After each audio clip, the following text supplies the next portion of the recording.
जड़ी बूटियां देती हैं हमें जीवन। उस जीवन को, उस जड़ी बूटी के रहस्य को जानने के लिए हम निकले हैं इस हिमालय की यात्रा पर। आज हम आपको बताने जा रहे हैं एक और इस दिव्य औषधि के संदर्भ में। यह जो पौधा है आप देख पा रहे हैं, इसको हम तुमरू बोलते हैं। तुमरू, इसको नेपाली धनिया भी कहा जाता है और इस देश के अंदर प्राचीन काल से ही इसका प्रयोग होता आ रहा है। सामान्यतया जो सुदूर ग्रामीण जो क्षेत्र के लोग हैं, इस पौधे का बहुत तरह के खाद्य पदार्थ के रूप में प्रयुक्त करते रहे हैं। प्रायः इसका प्रयोग मसाले के लिए भी किया जाता है।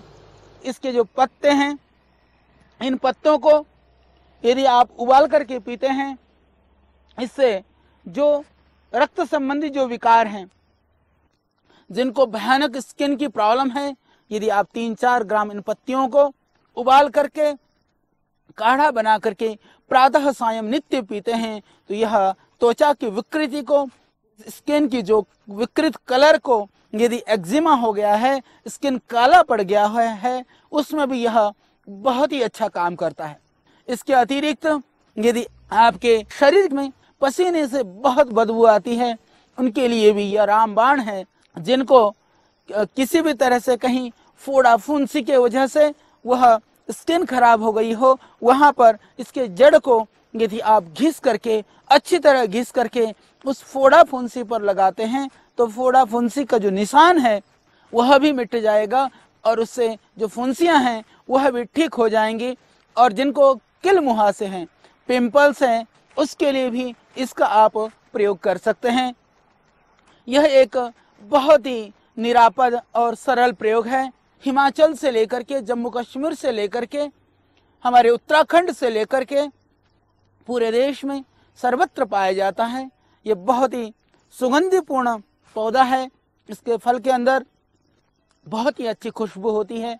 वास्तव में यह दिव्य जड़ी बूटियां, ये हिमालय की जड़ी बूटियां हमारे जीवन को स्वस्थ बना करके रखने के लिए, जो आयुर्वेद का सिद्धांत है, स्वास्थ्य से स्वस्थ रक्षणम आतुरस्य रोग प्रशमनम, तो जो स्वस्थ लोग हैं उनको भी अपने स्वास्थ्य को बना करके रखने के लिए ये जड़ी बूटियां निश्चित रूप से हमें नया जीवन देती हैं, नए प्राण देती हैं। तो जिनको चर्म रोग की शिकायत है, वह यह इसके पत्तों के काढ़ों का पान करें और इसके जड़ के लकड़ी को घिस करके, उसके छिलके को घिस करके उस जगह पर लगाएं, स्किन की जहां प्रॉब्लम है।